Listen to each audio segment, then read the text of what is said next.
Last time ہم نے discuss کیا تھا کہ جب ہجرت سٹارٹ ہو چکی تھی تو جب حضور صلی اللہ علیہ وآلہ وسلم مدینہ منورہ پہنچے ہیں تو سب سے پہلے آپ مدینہ منورہ کا اس وقت کا بیک گراؤنڈ تھوڑا سا سمجھ لیں تاکہ ہمیں سمجھ آ سکے کہ صحابہ کو اور حضور صلی اللہ علیہ وآلہ وسلم کو کیسے کیسے چیلنجز تھے۔ ایک اصل میں تو وہ چیلنجز بہت زیادہ تھے، ہم جو یہاں پہ ڈسکس کرتے ہیں وہ تو شاید اس کا 0.1% بھی نہیں ہوتا، لیکن صرف اس کیفیت کو ریوائیو کرنے کے لیے، اس فیلنگ کو سمجھنے کے لیے ہم ڈسکس کرتے ہیں۔ ایک تو یہ کہ جب صحابہ مکہ مکرمہ سے مدینہ منورہ آ رہے تھے تو یہ اٹ سیلف ایک مشکل چیز تھی، کیونکہ یہ ایسے ہی ہے جیسے آج کل نارملی ہوتا ہے نا کہ اگر آپ کسی بڑے شہر میں رہتے ہوں تو اور آپ کسی ایسے چھوٹے شہر میں چلے جائیں جہاں پہ وہ اس طرح کا گلیمر، اس طرح کی فیسیلیٹیز اور وہ سب کچھ نہ ہو، تو انسان کے لیے ایک فطرتی طور پہ نا ایک چیز مشکل ہوتی ہے۔ جیسا کہ جو لاہور میں رہنے والے ہیں نا وہ کہتے ہیں لاہور لاہور ہے، تو خیر یہ تو پتہ نہیں شاید کسی اور وجہ سے کہتے ہیں، تو ہر شہر والے یہی کہتے ہیں ماشاءاللہ، سب کو ہی اپنی وطن سے محبت ہوتی ہے۔ تو اسی طرح جو مکہ مکرمہ تھا وہ بیسیکلی ایک ایسے ایک میٹروپولیٹن سٹی ٹائپ تھا، کیونکہ وہاں پہ لوگ حج کے لیے بھی آیا کرتے تھے، تو باہر سے بھی بہت لوگ آتے تھے، تو اس لیے مکہ مکرمہ جو تھا وہ بہرحال ایک ویل نون سٹی تھا، جبکہ مدینہ منورہ جو ہے وہ اس وقت کا اتنا ویل نون سٹی نہیں تھا۔ تو آج ہم مدینہ منورہ کو جانتے ہیں نا، اس وقت جو مدینہ منورہ تھا وہ اس کا پرانا نام تھا یثرب، اور وہ اتنا کوئی فیمس سٹی نہیں تھا۔ تو اس لیے جب صحابہ وہاں سے ہجرت کر کے مدینہ منورہ گئے تھے تو ایک تو ویسے ایک یہ مشکل ٹاسک تھا، پھر اس کے بعد جب وہاں گئے ہیں تو اب نہ مال ہے، نہ پیسے ہیں، نہ کچھ ہے، نہ گھر ہے، کچھ بھی نہیں تھا، ساری چیزیں تمام سب کچھ مکہ مکرمہ میں چھوڑ کے آ گئے تھے، ایون اپنے رشتہ دار، اپنی فیملیز اور بہت سارے ایسے لوگ اپنے بہن بھائیوں کو، یعنی کہ اپنا سب کچھ مکہ مکرمہ میں چھوڑ کے آ گئے تھے، صرف اس لیے کہ رسول اللہ صلی اللہ علیہ وآلہ وسلم یہاں پہ ہجرت فرما رہے ہیں اور یہاں پر ہمیں دین ملے گا۔ تو یہ صرف دین کی نسبت تھی کہ انہوں نے اتنی بڑی ہجرت کر لی، رسول اللہ کے لیے اپنا یہ سب کچھ چھوڑ دیا، اور آج ہم رسول اللہ صلی اللہ علیہ وآلہ وسلم کے لیے کچھ گناہوں کو نہیں چھوڑ پاتے، کچھ لوگوں کو نہیں چھوڑ پاتے، ایون اپنی کچھ عادات کو نہیں چھوڑ پاتے۔ بہت ساری ایسی چیزیں ہیں وی نو کہ یہ اچھی نہیں ہیں، یہ بری ہیں، لیکن ہم نہیں چھوڑ پاتے۔ تو یہ کتنا بڑا ڈیفرنس ہے کہ ایک طرف وہ لوگ ہیں جو اپنا سب کچھ گھر بار ہر شے حضور صلی اللہ علیہ وآلہ وسلم کے لیے چھوڑ کے آ رہے ہیں، اور آج ہم اپنے نبی کے لیے نہیں چھوڑ پاتے۔ تو اس لیے جب بھی کبھی کوئی ایسا گناہ کا موقع ہو نا، یا کوئی ایسی چیز ہو جو آپ سے نہیں چھٹ رہی، تو ایک دفعہ نا دل میں یہ سوال کیا کرو کہ کیا میں اپنے نبی کے لیے بھی نہیں چھوڑ سکتا؟ تو آپ کو فوراً جواب آ جائے گا۔ تو اس لیے نا حضور صلی اللہ علیہ وآلہ وسلم کے لیے صحابہ نے پوری دنیا چھوڑی، اور ہم اپنے نبی کے لیے چند چیزیں نہیں چھوڑ پا رہے ہوتے۔ تو خیر جب حضور صلی اللہ علیہ وآلہ وسلم مدینہ منورہ میں داخل ہوئے، اچھا جو مدینہ منورہ کے جو اس وقت کے جو اس کا سٹرکچر تھا اور وہ جو سٹی تھا وہ اس طرح کا تھا کہ اس کے تین طرف، یعنی کہ وہ جو ایک ویلی تھی اور اس کے تین طرف جو تھے وہ والکینک ماؤنٹینز تھے، ایسے پہاڑ تھے، جو اب اس کی جو انٹرنس تھی وہ صرف ایک سائڈ سے تھی۔ تو آپ اس کو امیجن کر سکتے ہیں کہ تین طرف پہاڑ تھے اور ایک طرف کو انٹرنس تھی، تو اس طرح کی سچویشن تھی مدینہ منورہ کی۔ اور پھر جب حضور صلی اللہ علیہ وآلہ وسلم مدینہ منورہ انٹر ہوئے ہیں تو آپ جانتے ہیں کہ کیسے پرجوش طریقے سے استقبال ہوا، اور طلع البدر علینا کی صدائیں اور وہ ساری محبتیں، تو ایسے جو ہے نا وہ حضور صلی اللہ علیہ وآلہ وسلم مدینہ منورہ میں انٹر ہوئے۔ اب جب مدینہ منورہ میں انٹر ہوئے تو وہاں پر ہر ایک کی خواہش تھی، کیونکہ وہاں پہ جو مسلمان تھے، کافی لوگ مسلمان وہاں پہلے سے جو انصار تھے اور پھر جو کچھ مہاجرین پہنچ گئے تھے، تو اب جو انصار تھے ان میں سے ہر ایک کی خواہش تھی کہ ہم حضور صلی اللہ علیہ وسلم کو اپنے ہاں ٹھہرائیں، اپنے ہاں ہوسٹ کریں۔ تو ویسے ہی عرب کی جو مہمانداری ہے وہ مشہور تھی کہ عرب جو تھے وہ مہمان نواز تھے، لیکن جو ہے وہ یہاں پہ تو نبی کا معاملہ ہے، تو اس لیے ہر شخص یہ چاہتا تھا کہ حضور صلی اللہ علیہ وسلم میرے ہاں ٹھہریں۔ تو حضور صلی اللہ علیہ وسلم کی جو اونٹنی تھی اس کا نام قصوہ تھا، تو ہر کوئی یہ کوشش کر رہا تھا کہ اس کی مہار ہم پکڑ کے اپنی طرف لے جائیں۔ تو اللہ کے نبی نے فرمایا کہ اس کو اللہ کی طرف سے گائیڈنس ہے، اس کو چھوڑ دو۔ تو وہ ہوتے ہوتے ہوتے ایک صحابی حضرت ابو ایوب انصاری رضی اللہ عنہ ان کے گھر کے باہر ٹھہری، سبحان اللہ۔ تو انہوں نے فوراً حضور صلی اللہ علیہ وسلم کا سامان پکڑا اور گھر میں لے گئے۔ تو حضور صلی اللہ علیہ وسلم نے فرمایا، اچھا دیکھیں کتنی خوبصورت ایک بات تھی کہ انہوں نے جیسے ہی دیکھا نا کہ اونٹنی ادھر رک رہی ہے، فوراً انہوں نے سامان اٹھایا اور گھر میں لے گئے۔ تو پھر حضور صلی اللہ علیہ وسلم نے فرمایا کہ آدمی تو وہیں ہوتا ہے جہاں اس کا سامان ہوتا ہے، تو اس لیے جو نا پھر وہاں پر حضور صلی اللہ علیہ وسلم نے قیام فرمایا۔ تو کیا ویسے ان کے لیے ایک آنر کی بات تھی کہ حضور صلی اللہ علیہ وسلم کے ہوسٹ بن گئے، سبحان اللہ۔ آج ہمارے گھر کوئی نیک بندہ آ جائے یا کوئی ایسا بندہ آ جائے کہ جس کے بارے میں ہمیں معلوم ہے کہ یہ بڑا اس کا بہت مقام، بڑا مرتبہ ہے، تو ہم اس کے لیے پیچھے جاتے ہیں۔ تو اسی طرح جب ان کو یہ ہو کہ یہاں تو حضور صلی اللہ علیہ وسلم تشریف لا رہے ہیں، تو ان کی فیلنگز، ان کے ایموشنز کیا خوبصورت ایموشنز ہوں گے۔ پھر اسی طرح جو ہے جب حضور صلی اللہ علیہ وسلم وہاں پہنچ گئے مدینہ منورہ میں، اب ادھر کچھ مختلف طرح کے چیلنجز تھے جن کا حضور صلی اللہ علیہ وسلم کو سامنا تھا، اور وہاں مختلف قومیں آباد تھیں۔ اچھا، ایک جو بہت بڑا چیلنج تھا جو رسول اللہ صلی اللہ علیہ وسلم کو اس وقت درپیش تھا، وہ یہ تھا کہ حضور کے لیے وہاں سے مہاجرین جو تھے وہ سب کو چھوڑ چھاڑ کر یہاں آ چکے تھے۔ اب ان کی سیٹلمنٹ کا مسئلہ تھا کہ ان کو کیسے سیٹل کیا جائے، ان کا کاروبار کیسے ہوگا، ان کے خاندان کیسے ڈیولپ ہوں گے۔ اوبویسلی انسان جو ہے ایک سوشل اینیمل ہے، یہ ساری چیزیں اس کے ساتھ ہیں۔ تو اب ان کی جو سیٹلمنٹ تھی نا، یہ ایک بہت بڑا چیلنج تھا اللہ کے نبی کے لیے، اور پھر ایک نئی جگہ ہے، نیا سب کچھ ہے۔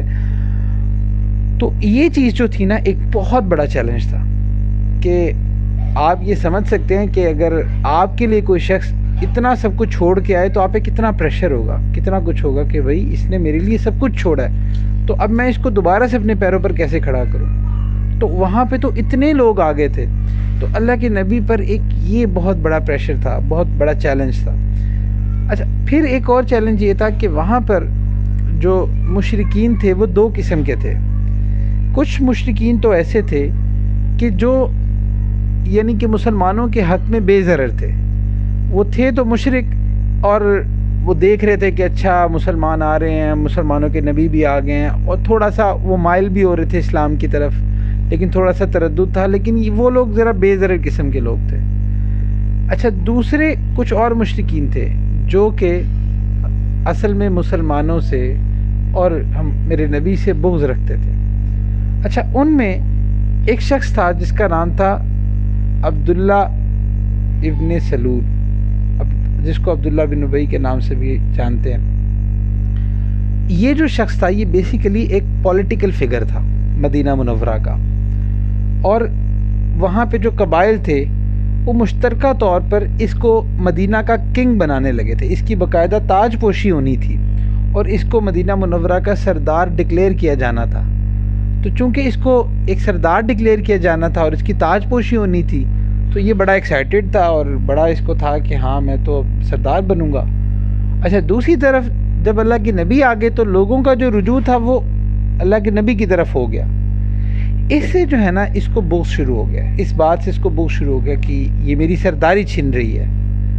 تو اس لیے یہ جو شخص تھا، اب یہ چونکہ اس کی نیچر میں منافقت تھی، یہ اوپر سے کچھ ہوتا تھا، اندر سے کچھ ہوتا تھا، تو اس لیے اس شخص نے بظاہر جو تھا وہ اسلام قبول کر لیا، لیکن اندر سے یہ مسلمانوں کا سے بغض ہی رکھتا رہا، اور یہ منافق تھا، یہ اندر سے مسلمان نہیں ہوا تھا، صرف لوگوں کو دکھانے کے لیے، کیونکہ اس کے قبیلے کے لوگ بہت سارے مسلمان ہو رہے تھے۔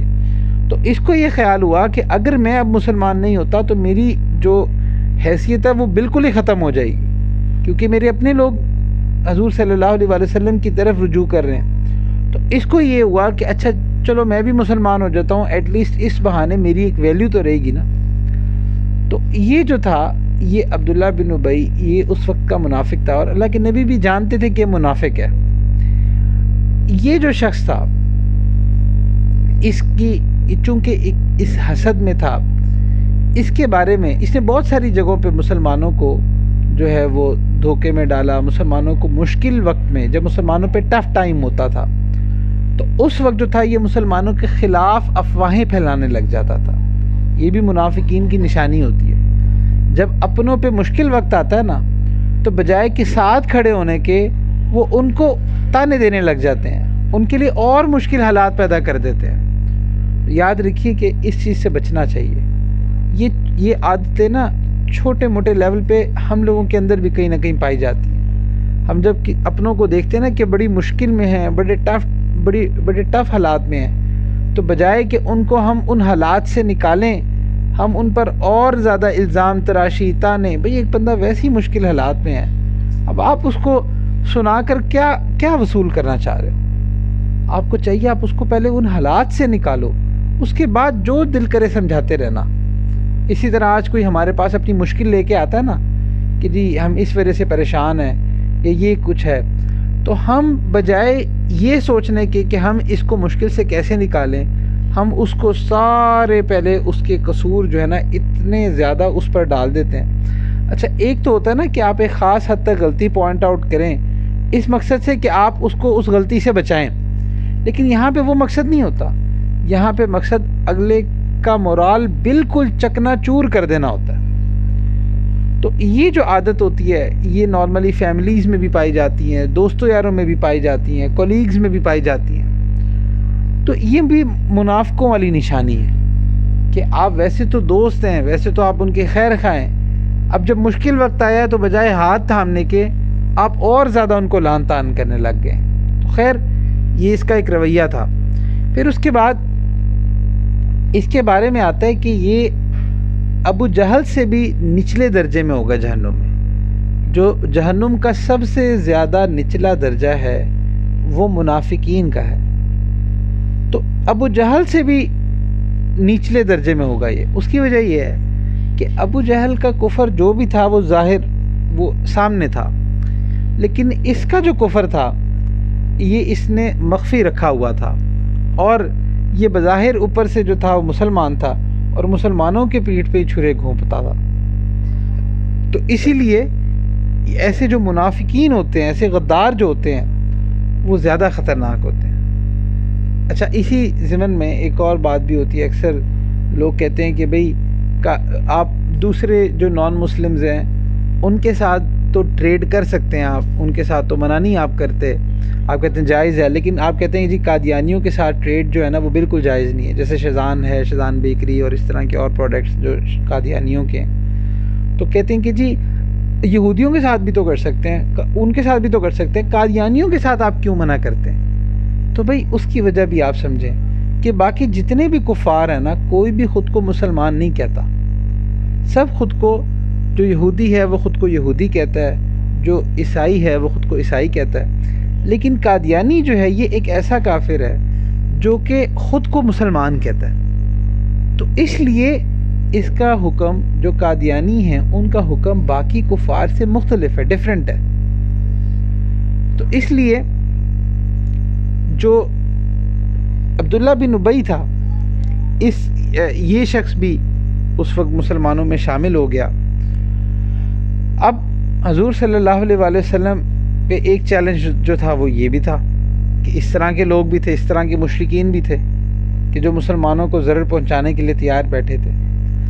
اچھا پھر ایک اور چیلنج جو تھا حضور صلی اللہ علیہ وآلہ وسلم پہ وہ یہ تھا کہ جو آلریڈی جو لوگ مسلمان ہو چکے تھے، جو انصار تھے مدینہ منورہ کے، ان پہ بھی ایک پریشر آنا تھا میزبانی کا. ویسے تو دیکھو انہوں نے خود ہی بلایا تھا، لیکن بلانے میں اور میزبانی کرنے میں بڑا فرق ہوتا ہے. آپ ویسے کسی کو کہہ دیں کہ بھائی میری طرف آپ مہمان آ جانا، اور اگر وہ آ جائے تو پھر ہمیں مسئلہ پڑ جاتا ہے. ہمارے اندر مہمان نوازی بالکل ختم ہوتی جا رہی ہے، اور یہ مہمان نوازی ان عادات میں سے جو اللہ کو انتہائی محبوب ہے. لیکن انفارچونیٹلی ہمارے گھر جو مہمان آتا ہے اس کا دل ہی نہیں کرتا دوبارہ آنے کو، ایسے رکھے انداز میں. اور مہمان نوازی میں نا صرف یہ نہیں ہوتا کہ آپ نے اس کو کھانا کھلا دینا ہے یا یہ کر دینا ہے. اس کے ساتھ بیٹھنا، اس کو کنسول کرنا، اس کے ساتھ ایک خوش اخلاقی سے بات کرنا. کوئی بھی آپ کے گھر مہمان آ جائے تو یہ کچھ چیزیں بنیادی ہیں جو کہ کرنی ہوتی ہیں. آپ اس کو کھانا پینا پوچھیں، پھر اس کے بعد جو ہے نا آپ اس کے ساتھ آپ اسے خوش خلقی سے ملیں، جو بھی آپ کے گھر مہمان آئے چاہے جتنے بھی. اب ایک اور مسئلہ بھی ہوتا ہے اسی چیز میں کہ ہمارے یہاں کوئی مہمان آتا ہے نا تو ہم اس سے پوچھتے ہیں کہ وہ چائے تو نہیں پئیں گے. یعنی کہ ہمارے پوچھنے کا انداز یہ ہوتا ہے کہ نا وہ سامنے والا کہتا ہے بھائی نہیں کوئی ضرورت نہیں ہے، یعنی کھانا تو نہیں کھائیں گے. تو یعنی کہ اس انداز میں ہم لوگ پوچھتے ہیں نا کہ وہ بالکل ادب کے خلاف ہوتا ہے. حالانکہ یہ طریقہ یہ نہیں ہوتا. دیکھیں جو بھی آپ کے گھر مہمان آتا ہے یا جو آپ کے ارد گرد کے رشتہ دار ہوتے ہیں، جو لوگ آپ کی طرف آتے ہیں، آپ کو ان کی مزاج شناسی ہونی چاہیے. آپ کو پتہ ہونا چاہیے کہ اس کو کیا پسند ہے کیا نہیں پسند، یہ کس طبیعت میں ہے. اور ایک اور یہ کہ جو مہمان نوازی ہوتی ہے نا وہ پوچھ کے نہیں ہوتی، وہ سامنے رکھ کے ہوتی ہے. یہ بھی ایک ادب ہے کہ آپ نے کسی کو کھانا کھلانا ہوتا ہے نا تو یہ نہیں ہوتا کہ یہ لاؤں یا وہ لاؤں، یہ نہیں ہوتا. اس کا طریقہ ہوتا ہے اس کے سامنے لا کے رکھ دیں.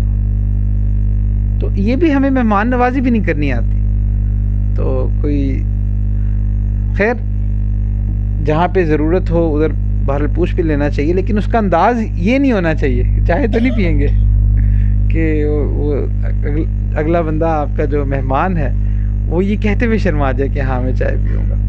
تو اس لیے یہ نہیں کرنا چاہیے، اس کا خیال رکھنا چاہیے. اور پھر جو ہے اس کے بعد آپ کے پاس جو بھی مہمان آئے آپ اس کے ساتھ اس کے جو آنے کا مقصد ہے اس کو پورا کریں، یعنی کہ جو آپ سے بات کرنے آئے یا جو بھی چیز کرنے آئے. تو بہرحال ان چیزوں کا خیال رکھنا چاہیے. یہ مہمان نوازی کے آداب ہوتے ہیں کچھ. اچھا پھر اس کے بعد یہ بھی ایک پریشر تھا. اچھا ایک اور پریشر یہ تھا کہ مدینہ منورہ میں کچھ یہودی بھی تھے. اب یہودی جو ہیں ان کے کچھ قبائل تھے. یہ یہودی جو تھے، خیر ہم آگے جا کے ان کا ڈسکس کریں گے، ان کی فطرت میں یہ چیز تھی کہ بہت زیادہ آگ لگانے والے، لڑائیاں کروانے والے یہ معاملات کیا کرتے تھے. اچھا پھر یہ نا مال کمانے میں نا بڑے تیز تھے، کاروبار میں، تجارت میں. شراب کا کام بہت کرتے تھے، یہ کپڑوں کی تجارت کا کام بہت کرتے تھے اس وقت. اور پھر عرب کے جو امیر لوگ ہوتے تھے ان کو سود پہ قرضے دیا کرتے تھے. تو اس سے جو ہے یہ مال کمانے میں بڑے حریص تھے اور انہوں نے بڑے ٹیکٹکس چلائے ہوئے تھے. تو یہ جو اکانومی کو کنٹرول کرنا یہ شروع سے ان کی فطرت میں تھا، اور یہ اس چیز کو سمجھتے ہیں کہ اکانومی جو ہے نا وہ کتنی اہم چیز ہوتی ہے. آج پاکستانی بھی اس چیز کو سمجھ رہے ہیں کہ جس کی وجہ سے بہت سارے فیصلے نہیں کر پاتے. بہرحال اور آج بھی آپ دیکھیں کہ جتنے بڑے بڑے بینکس ہیں، بڑے بڑے وہ سب کچھ ہیں، وہ روتھ چائلڈز کے انڈر ہیں، میڈیا ان کے انڈر ہے، اور جو اکانومی کے بڑے بڑے ہبز ہیں ان کے اندر ہیں. تو اس لیے یہ شروع سے ان کی فطرت تھی، یہ اس طرح کرتے تھے. اب ان یہودیوں میں بھی مختلف کیٹیگریز تھی. تو اس لیے حضور صلی اللہ علیہ وآلہ وسلم پر بہت سارے چیلنجز تھے. سب سے پہلے جب حضور صلی اللہ علیہ وآلہ وسلم نے جب وہاں پہنچے ہیں تو مسجد کے لیے زمین لی گئی کہ ایسی ایک زمین دیکھی گئی کہ جہاں پہ مسلمان عبادت کر سکیں. اچھا یہ بھی ہمارے لیے ایک میسج ہے کہ اللہ کے نبی نے پہلے اپنا گھر نہیں بنایا، پہلے مسجد بنائی. یعنی کہ دین کو ہمیشہ اپنی ذات سے اپنی ضروریات سے مقدم رکھنا چاہیے۔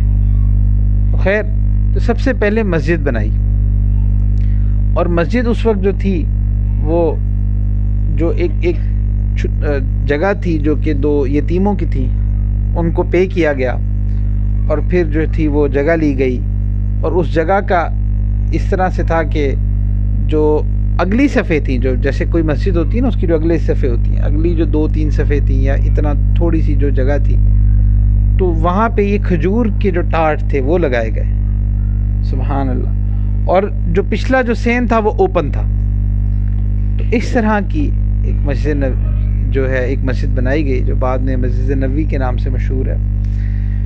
تو یہ سب سے پہلے یہ بنائی گئی، پھر اس کے بعد حضور صلی اللہ علیہ وسلم کے حجرے اور یہ چیزیں۔ تو اب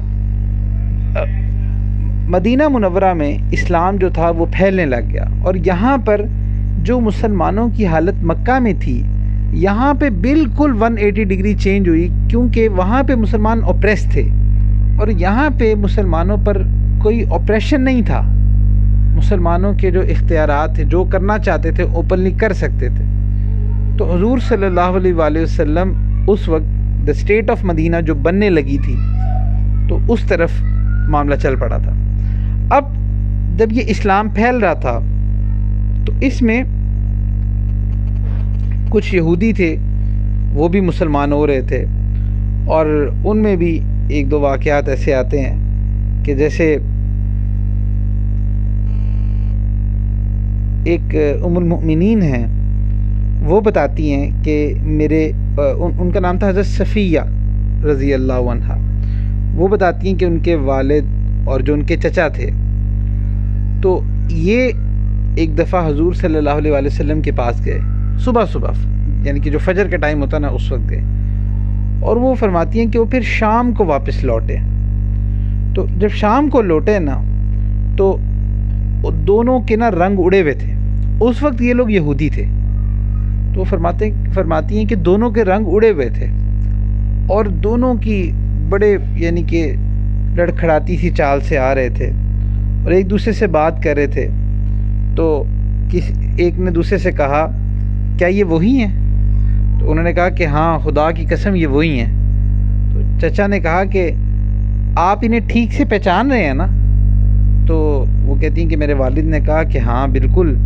تو چچا نے کہا تو اب آپ کے دل میں ان کے متعلق کیا ارادے ہیں؟ تو انہوں نے کہا کہ عداوت، یعنی کہ دشمنی، خدا کی قسم جب تک زندہ رہوں گا۔ اصل میں یہ یہودیوں کے اندر جو اس وقت، کیونکہ یہ لوگ یہ سمجھتے تھے کہ جو نبوت ہے وہ بنو اسماعیل میں چونکہ شفٹ ہو گئی تھی، تو اس چیز کا ان کو بوجھ تھا کہ حضور صلی اللہ علیہ وآلہ وسلم اصل میں حضرت اسماعیل علیہ السلام کی اولاد سے ہے نا، تو اس کا ان کو بوجھ تھا کہ بنو اسماعیل میں کیوں شفٹ ہو گئی ہے۔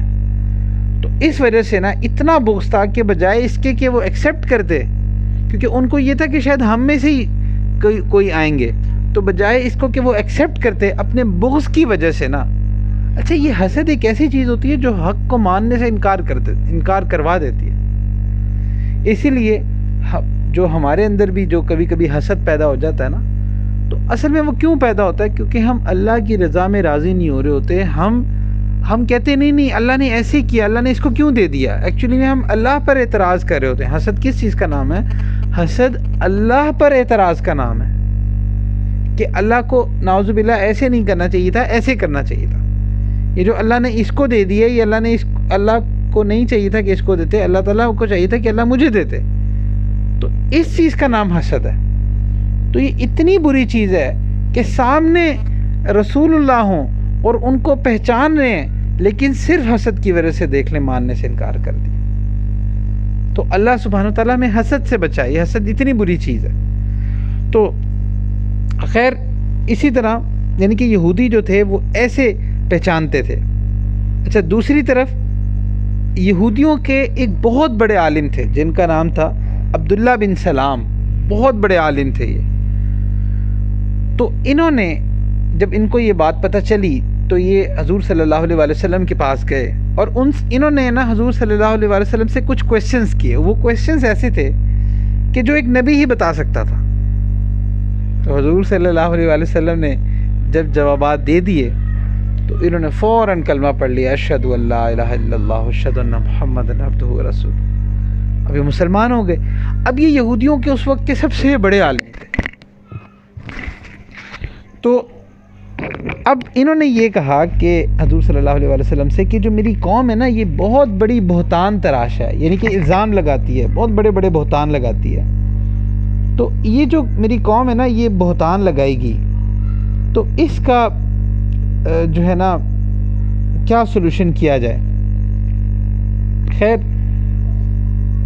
رسول اللہ صلی اللہ علیہ وسلم نے یہودیوں کے کچھ لوگوں کو بلوایا، اور جو عبداللہ بن سلام رضی اللہ عنہ تھے نا، وہ حضور صلی اللہ علیہ وسلم کے گھر میں ہی نا وہاں پہ چھپ کے بیٹھ گئے۔ اب جب وہ یہودی آئے ہیں نا، تو حضور صلی اللہ علیہ وسلم نے پوچھا کہ جو عبداللہ بن سلام ہیں، یہ تمہارے اندر کیسے آدمی ہیں؟ انہوں نے کہا جی ہمارے تو سب سے بڑے عالم ہیں، اور یہ تو ہمارے پیشوا ہیں، سب سے اچھے یہ ہیں، اور اچھے آدمی کے بیٹے ہیں۔ یعنی کہ انہوں نے تعریفوں پہ تعریفیں، جو تعریف ہو سکتی تھی نا وہ انہوں نے کر دی۔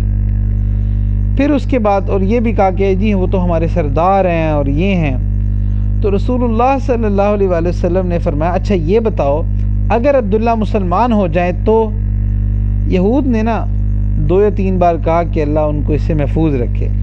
اس کے بعد حضرت عبداللہ بن سلام رضی اللہ عنہ باہر نکلے اور انہوں نے فرمایا اشہد ان لا الہ الا اللہ و اشہد ان محمد رسول اللہ۔ اچھا، اب یہ یہودی جیسے ہی انہوں نے یہ سنا نا، تو انہوں نے فوراً کہنا شروع کر دیا جی شرنا وابن شرنا، یہ تو بہت برے ہیں اور یہ ایسے ہیں، اور ساری ان کو نا برا بھلا کہنے لگ گئے۔ یہ ایسی قوم ہے، ایسی فطرت ہے ان کی۔ تو انہی کو جن کی بھی تعریفیں کر رہے تھے، انہی کو برا بھلا کہنے لگ گئے۔ تو یہ جو یہودی تھے، پھر یہ قبائل کے درمیان لڑائیاں لگوایا کرتے تھے، اور یہ اس میں اتنی مہارت رکھتے تھے کہ قبیلوں کو پتہ بھی نہیں چلتا تھا۔ تو اس لیے یہ یہودیوں سے نبٹنا یہ بھی ایک پورا چیلنج تھا۔ اب یہ جتنے بھی چیلنجز تھے نا، آپ تصور کیجئے کہ رسول اللہ صلی اللہ علیہ وسلم کس ایک یعنی چیلنجنگ فیز میں اس وقت وہاں موجود تھے۔ تو یہ جو تمام چیلنجز تھے، ان کی جو بنیاد رکھی، ان کو جو ہینڈل کرنا شروع کیا، اس میں ایک تو آپ جانتے ہیں کہ حضور صلی اللہ علیہ وسلم نے مواخات کی صورت اپنائی۔ ہم جانتے ہیں کہ حضور صلی اللہ علیہ وسلم نے صحابہ کو ایک دوسرے کا بھائی بنا دیا، اور وہ واقعات آپ نے خیر بہت سارے پڑھے۔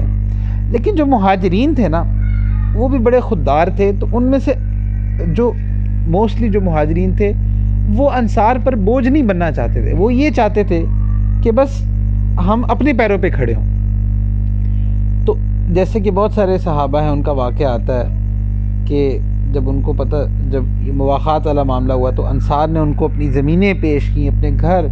ایسے یہ بھی عجیب بات ہے کہ کیا محبت ڈیولپ ہو گئی کہ ایک دوسرے کے لیے اپنے گھر بار پیش کریں۔ آج تو بھائی جائیدادوں پہ لڑ رہے ہوتے ہیں، اور وہ اپنی جائیدادیں ان کو دے رہے ہیں۔ ایسی عجیب ٹرانسفارمیشن ہسٹری نے کبھی نہیں دیکھی۔ ایسا عجیب بھائی چارہ، اپنا سب کچھ، اپنا کاروبار دینے کے لیے تیار، سب کچھ دینے کے لیے تیار۔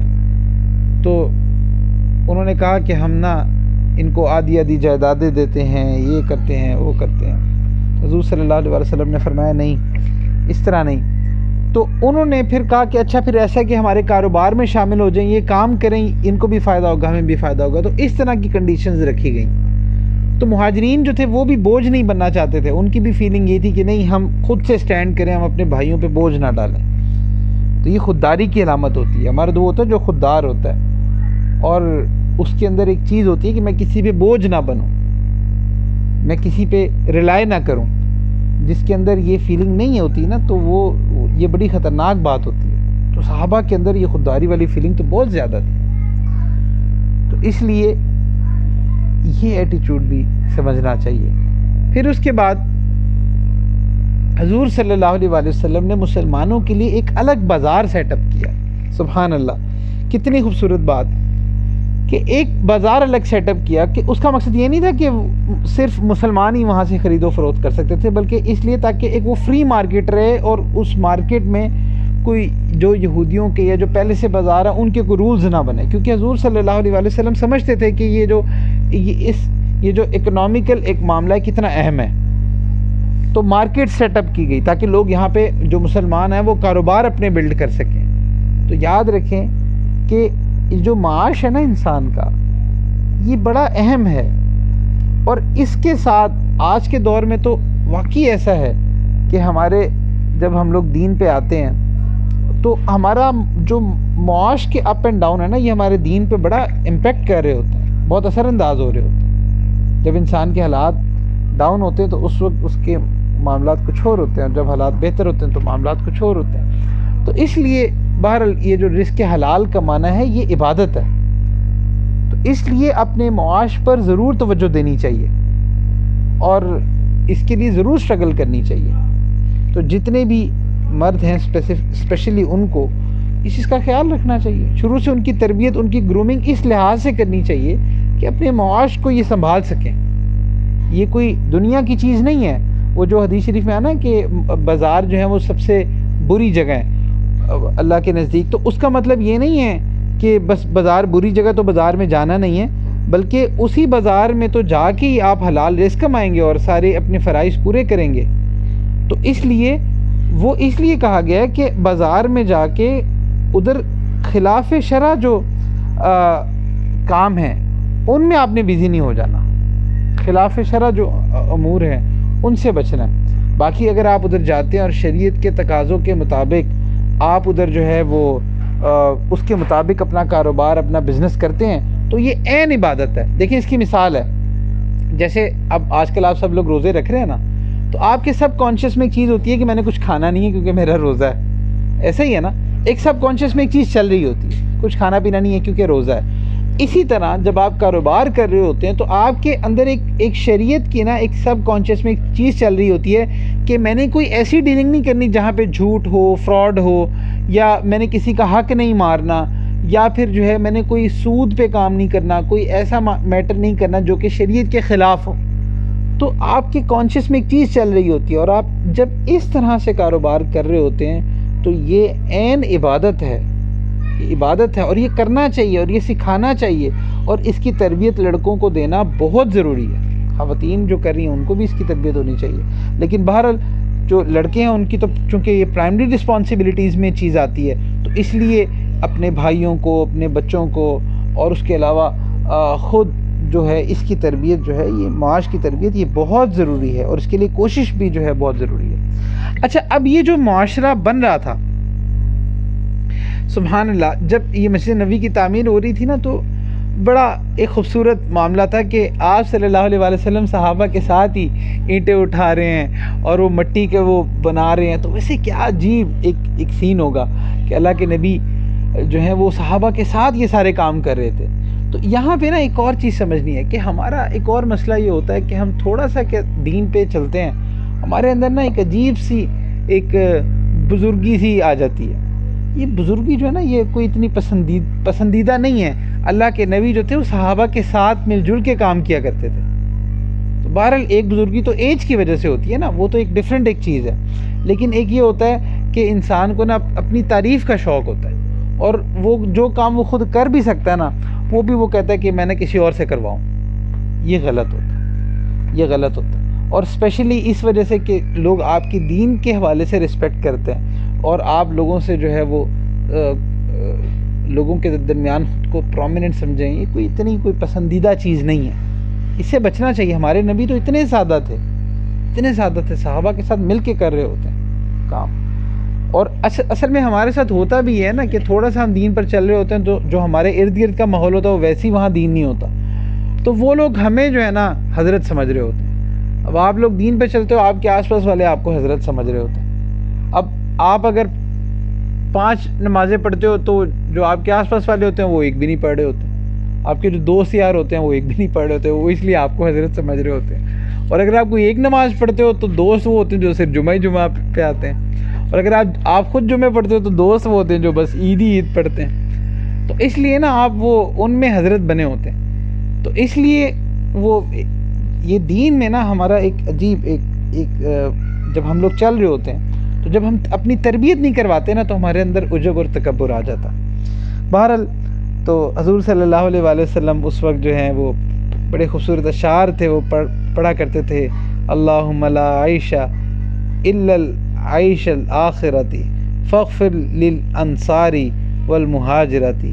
اے اللہ، زندگی تو بس آخرت کی زندگی ہے، بس انصار اور مہاجرین کو بخش دے. تو اس طرح کے بہت سارے اور اشعار تھے جو حضور صلی اللہ علیہ وآلہ وسلم پڑھ رہے ہوتے تھے.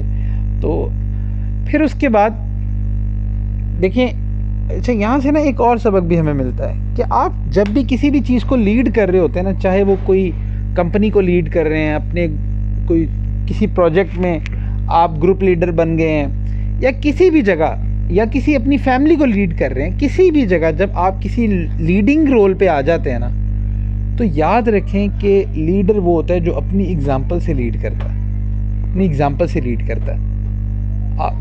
آپ کو اللہ تعالیٰ نے کسی بھی کوئی آپ چھوٹا سا پروجیکٹ ہے، آپ اس کے ہیڈ بن گئے، تو یاد رکھیں کہ آپ خود اس کام میں انوالو ہوں. جب تک آپ خود انوالو نہیں ہوتے نا، تو آپ کی ٹیم کا مورال ہی نہیں اپ ہوتا، اور آپ کبھی بھی اچھے لیڈر نہیں بن سکتے جب تک آپ خود اس کام میں انوالو نہیں ہیں جس کو آپ لیڈ کر رہے ہیں. تو حضور صلی اللہ علیہ وآلہ وسلم اپنی اگزامپل سے لیڈ کیا کرتے تھے، اور یہ آپ کو تھرو آؤٹ سیرت میں نظر آئے گا. اچھا، اب ایک جو معاشرہ بننا ہے ان تمام چیلنجز میں، اس کی بنیاد جو رسول اللہ صلی اللہ علیہ وآلہ وسلم نے ڈالی وہ تھی اخلاقیات پہ، کہ حضور صلی اللہ علیہ وآلہ وسلم نے پھر مسلمانوں کو اخلاق سکھائے. اور یہ جو اخلاق تھے نا، بیسیکلی یہ وہ ایک کی رول تھا کہ جس سے وہ ایک معاشرہ ایسا ڈیولپ ہوا کہ پوری روئے زمین نے اس سے خوبصورت معاشرہ نہیں دیکھا. تو یہ ہمارے لیے بھی یہی میسج ہے کہ جب ہم مثال کے طور پہ آج ایک بڑا مسئلہ ہے، ہم کہتے ہیں کہ جی گھروں میں جو ہے نا وہ بہن بھائیوں کی آپس میں نہیں بنتی، یا کسی کمپنی میں ہیں، کہیں جاب کریں ہیں تو کولیگز کی نہیں بنتی، دوستوں میں ہیں تو دوستوں کی آپس میں نہیں بن رہی ہوتی. اس کی وجہ یہ ہوتی ہے کہ ہم اپنے نا جو ہمارے بڑے بیسک اخلاق جو کہ رسول اللہ صلی اللہ علیہ وآلہ وسلم نے ہمیں سکھائے ہیں نا، ہم انہی سے بہت دور ہیں. جیسا کہ حضور صلی اللہ علیہ وآلہ وسلم نے فرمایا کہ المسلم من سلم المسلمون من لسانہ ویدہ، کہ مسلمان تو وہ ہے کہ جس کے ہاتھ اور زبان کے ایذا سے دوسرے مسلمان محفوظ رہیں. اب یہ اتنی خوبصورت حدیث ہے کہ اگر صرف اس چیز پر عمل کرنا شروع کر دیں نا تو ہم سب سکون میں آ جائیں.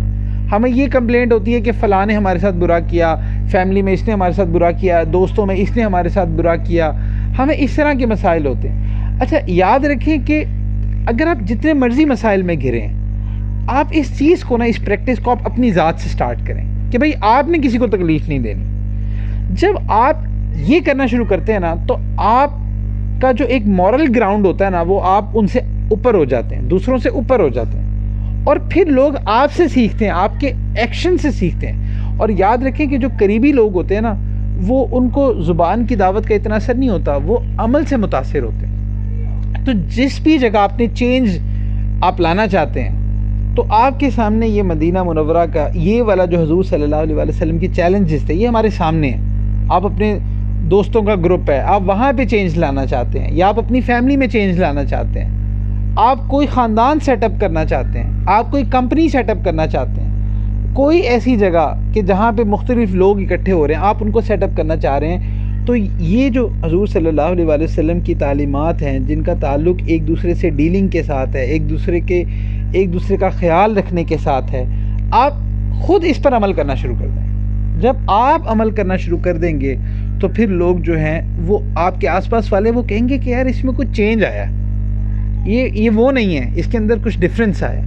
اور وہ ڈفرینس ان کو فیل ہوگا کہ یہی وہ بچہ ہے جو پہلے اتنی زبان چلاتا تھا کہ بس الامان الحفیظ، اور اب جو ہے یہ خاموش رہتا ہے. تو وہ جو آپ کے اندر ایک ڈفرینس ہوگا نا، وہ متاثر کرے گا آپ کے آس پاس والوں کو. پھر اسی طرح پہلے آپ غیبتیں کرتے نہیں تھکتے تھے، اور اب آپ خاموش ہو جائیں، اب آپ کسی کی غیبت نہ کریں.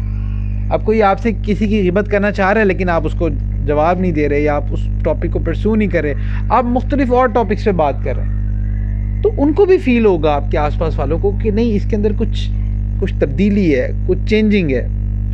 تو اسی طرح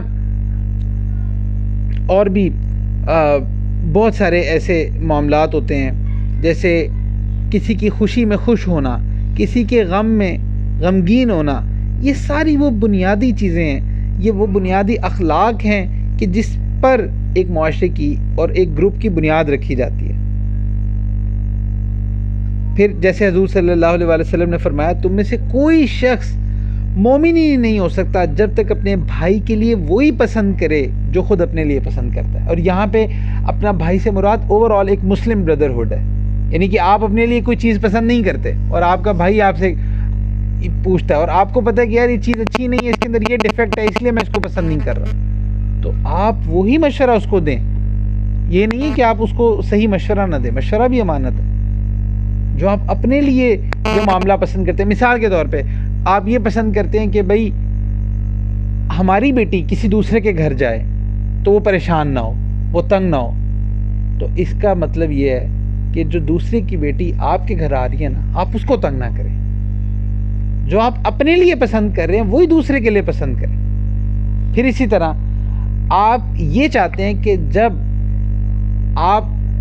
اگر آپ کسی پریشانی میں ہیں، کسی مصیبت میں ہیں، اور آپ اگر خدا نخواستہ اللہ ہم سب کو محفوظ رکھے کہ ہم کسی کے سامنے اپنی مصیبت کا اظہار کریں یا کسی سے ہم مدد مانگیں، اگر آپ یہ سمجھتے ہیں کہ آپ پر کوئی پریشانی، کوئی مصیبت آتی ہے اور آپ اگر کسی کے پاس ہیلپ کے لیے جائیں تو آپ اس سے کیا ری ایکشن ایکسپیکٹ کرتے ہیں؟ آپ یہ چاہتے ہیں کہ وہ میری جو ہے نا میرے دل رکھے، میری دل آزاری نہ کرے اور میری ہیلپ کرے، آپ یہی چاہتے ہیں نا اپنے لیے، تو دوسرے کے لیے بھی یہی پسند کریں کہ اگر کوئی اور شخص آپ کے پاس آتا ہے تو آپ بھی اسے ایسے ہی ڈیل کریں۔ اچھا کوئی شخص ہے مثال کے طور پہ اس نے آپ کے ساتھ زیادتی کی ہے، ٹھیک ہے، اب آپ جو اپنے لیے ری ایکشن پسند کرتے ہیں نا وہی اس کے لیے پسند کریں۔ کوئی شخص آپ کو عذر پیش کرتا ہے کہ میں معذرت چاہتا ہوں، مجھ سے یہ غلطی ہوگی، تو آپ بھی تو یہی چاہتے ہیں نا کہ جب آپ کسی کے سامنے عذر پیش کریں تو آپ کا عذر قبول کیا جائے۔ تو اسی طرح کوئی شخص آپ کے پاس جب عذر لے کے آئے تو تھوڑی دیر کے لیے سوچ لیا کریں کہ اگر اس کی جگہ میں ہوں تو میں کیا چاہتا ہوں کہ مجھ سے کیسے ڈیل کیا جائے، تو جیسے آپ چاہتے ہیں آپ اس کے ساتھ ویسے ہی ڈیل کریں۔ آپ چاہتے ہیں کہ آپ کو کوئی گالی نہ دے تو آپ بھی کسی کو گالی نہ دیں۔ آپ چاہتے ہیں کہ آپ کی کوئی غیبت نہ کرے تو آپ بھی کسی کی غیبت نہ کریں۔ آپ چاہتے ہیں کہ آپ سے کوئی حسد نہ کرے تو آپ بھی کسی سے حسد نہ کریں۔ تو غرض یہ وہ فارمولا جو حضور صلی اللہ علیہ وسلم نے دے دیا، آپ اس کو ہر جگہ اپلائی کر سکتے ہیں۔ پھر اسی طرح حضور صلی اللہ علیہ وسلم نے فرمایا سارے مومنین ایک آدمی کی طرح ہیں، اگر اس کے ایک آنکھ میں تکلیف ہو تو سارے جسم کو تکلیف محسوس ہوتی ہے، اور اگر سر میں تکلیف ہو تو سارے جسم کو تکلیف محسوس ہوتی ہے۔ اب ہمارے مسلمان بہن بھائی پریشان ہوتے ہیں اور ہمیں تکلیف ہی نہیں ہوتی، ہم ان کی پین فیل ہی نہیں کر رہے ہوتے، تو یہ ایک بڑا مسئلہ ہے۔ پھر اسی طرح حضور صلی اللہ علیہ وسلم نے فرمایا مومن کے لیے عمارت کی طرح ہے جس کا بعض کو قوت پہنچاتا ہے، کہ مومن جو ہوتے ہیں نا وہ ایک دوسرے کو قوت پہنچانے کے لیے ہوتے ہیں، نہ کہ ٹانگیں کھینچنے والے ہوتے ہیں۔ اچھا دنیا کے معاملات میں بھی ایسے ہی ہے اور دین میں بھی ایسے ہی ہے، جو لوگ دین میں آتے ہیں وہ بھی ایک دوسرے کی ٹانگیں کھینچ رہے ہوتے ہیں اگر تربیت نہ ہو۔ ہاں جب تزکیہ نفس ہو جاتا ہے تو پھر وہ ٹانگیں نہیں کھینچتے بلکہ ایک دوسرے کو سپورٹ کرنے والے بنتے ہیں۔ تو ہمارے ہاں نا یہ مسلم بردرہڈ جو ہے نا یہ ختم ہوتا جا رہا ہے، ہم کسی سے یہ نسبت فیل ہی نہیں کرتے۔ کوئی رینڈملی کوئی بندہ اگر ہمارے پاس آئے اور وہ مسلمان ہے تو ہمیں یہ فیل ہونا چاہیے کہ بھائی حضور صلی اللہ علیہ وسلم نے جو وہ اخلاقی جو احادیث بتائی ہیں، جو مورل گراؤنڈز بتائے ہیں، وہ سارے مجھ پر اپلائی ہوتے ہیں کہ جو میں نے اس کے ساتھ ڈیلنگ کرنی ہے، تو ہم اس چیز کو فیل ہی نہیں کرتے۔ اور پھر اس طرح سے بے شمار احادیث ہیں، حضور صلی اللہ علیہ وسلم نے فرمایا آپس میں بغض نہ رکھو، ایک دوسرے سے کینہ نہ رکھو، اور ایک دوسرے سے حسد نہ کرو، ایک دوسرے سے پیٹھ نہ پھیرو، اور اللہ کے بندے اور بھائی بن کر رہو۔ کسی مسلمان کے لیے حلال نہیں ہے کہ اپنے بھائی کو 3 دن سے زیادہ اوپر چھوڑے رہے، یعنی کہ اس سے 3 دن سے زیادہ ناراض رہے، اور آج ایسے ناراض ہوتے ہیں سالوں سال نہیں ملتے اور دلوں میں کینے رکھتے ہیں۔ اچھا دل میں کینہ اور حسد اگر آ جائے نا تو اس کا علاج یہ ہے کہ آپ اس کے حق میں دعا کرنا شروع کر دیا کریں، انشاءاللہ آپ دیکھیں گے کہ کینہ نکل جائے گا انشاءاللہ۔ پھر اسی طرح حضور صلی اللہ علیہ وسلم نے فرمایا تم لوگ زمین والوں پر مہربانی کرو، تم پر آسمان والا مہربانی کرے گا. جب آپ کسی کے ساتھ ڈیل کر رہے ہو نا، اور اگر آپ اس پر کوئی ایسا معاملہ ہے کہ آپ کو آؤٹ آف دا وے جا کے اس پر مہربانی کرنی پڑی ہے، تو آپ یہ اللہ سے مانگ دیا کریں، اللہ آج میں اس پر کر رہا ہوں، کل آپ نے میرے پہ کرنی ہے، تو اللہ کے ساتھ ٹریڈ کر لیا کریں. تو اس طرح غرض یہ بہت ساری احادیث ہیں، آپ کتاب الاخلاق میں بہت ساری احادیث ہیں جہاں پہ اخلاق کی باتیں ہیں، وہاں پہ یہ دیکھ سکتے ہیں. یہ وہ اسٹرانگ مورل گراؤنڈز تھے جن پر کوئی بھی معاشرہ کھڑا ہوتا ہے. اب لیٹ سے آپ کے خاندان میں مسائل ہیں، آپ کے دوستوں میں مسائل ہیں، آپ کے کلاس فیلوز میں مسائل ہیں، آپ کے کولیگز میں مسائل ہیں، آپ کی کمپنی میں مسائل ہیں، تو یہ وہ مورل گراؤنڈز ہیں. آپ یہ ان کے اندر انجیکٹ کرنا شروع کر دیں، اور یہ یاد رکھیں کہ اس کی ابتدا آپ کی ذات سے ہوگی، آپ کی ذات سے ہوگی. آپ یہ کرنا شروع کر دیں، انشاءاللہ کچھ ہی عرصے میں یہ کفر کے معاشرے کو اللہ کے نبی نے اتنا خوبصورت معاشرہ بنا دیا، تو یہ تو پھر مسلمان ہے. تو کیا یہ معاشرہ چینج نہیں ہوگا؟ حضور کی سنتوں میں ایسا نور ہے کہ جیسا بھی معاشرہ ہو، اگر ان مورل گراؤنڈز کو لے لیا جائے تو آپ دیکھیں گے کہ سارے مسائل ختم ہو جائیں گے. سارے مسائل جو آپس میں نچاکیاں ہیں، جو آپس میں لڑائی جھگڑے ہیں، یہ سب ختم ہو جائیں گے. اس لیے جہاں جہاں ہماری ٹیریٹری ہے، یعنی کہ اللہ تعالیٰ نے جہاں جہاں ہمیں اختیار دیا ہے، چاہے وہ ہمارے کاروبار میں ہو، بزنسز میں ہو، یا چاہے وہ ہماری کلاس میں ہو، ہمارے دوستوں میں ہو، ہماری فیملیز میں ہو، ہمارے جس بھی سیکٹر میں جہاں جہاں اللہ نے ہمیں اختیار دیا ہے، ان مورل گراؤنڈز کو وہاں پر چلانا شروع کر دیں، اور آپ فوراً اس کے ایفیکٹس دیکھیں گے. تو اللہ سبحانہ و تعالیٰ سے دعا ہے کہ اللہ سبحانہ و تعالیٰ ہمیں ان پر عمل کی توفیق عطا فرمائے. وآخر دعوانا ان الحمد للہ رب العالمین.